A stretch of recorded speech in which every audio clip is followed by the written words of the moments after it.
ఈ నెల 30 అంటే నవంబర్ 30వ తేదీ నుంచి భారత జట్టు సౌత్ ఆఫ్రికాతో 3 వన్డేల సిరీస్ అయితే ఆడబోతుంది. ఈ సిరీస్ ప్రారంభానికి ముందు టీమిండియాకు భారీ షాక్ అయితే తగలనుంది. అదేంటంటే ఆసియా కప్లో గాయపడ్డ ఆల్రౌండర్ అయిన హార్దిక్ పాండ్యా ప్రస్తుతం అయితే కోలుకుంటున్నాడు. ఈ నేపథ్యంలోనే అతను ఈ సౌత్ ఆఫ్రికాతో సిరీస్ గాను అందుబాటులోకి వచ్చే అవకాశం అయితే కనిపించట్లేదు. అదేవిధంగా స్టార్ బౌలర్ అయిన బూమ్రా ప్రస్తుతం అయితే టెస్టు సిరీస్లో ఆడుతున్నాడు. టెస్టులో కంటిన్యూగా ఆడుతున్న అతను ఈ వన్డే సిరీస్కి అయితే దూరమయ్యే సూచనలు ఉన్నాయి. ఎందుకంటే వర్క్ లోడ్ కారణంగా బూమ్రా అందుబాటులో ఉండే అవకాశం లేదు.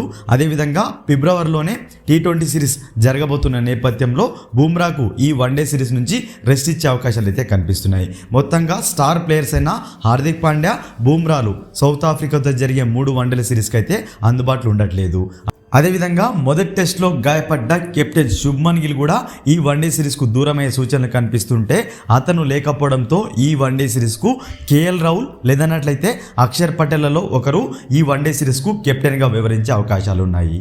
ఫ్రెండ్స్, మరిన్ని క్రికెట్ అప్డేట్స్ కోసం మన ఛానల్ని సబ్స్క్రైబ్ చేసుకొని పక్కనున్న బెల్ బటన్ క్లిక్ చేయండి. ఈ వీడియో కనుక నచ్చినట్లయితే లైక్ చేసి షేర్ చేయండి ఫ్రెండ్స్.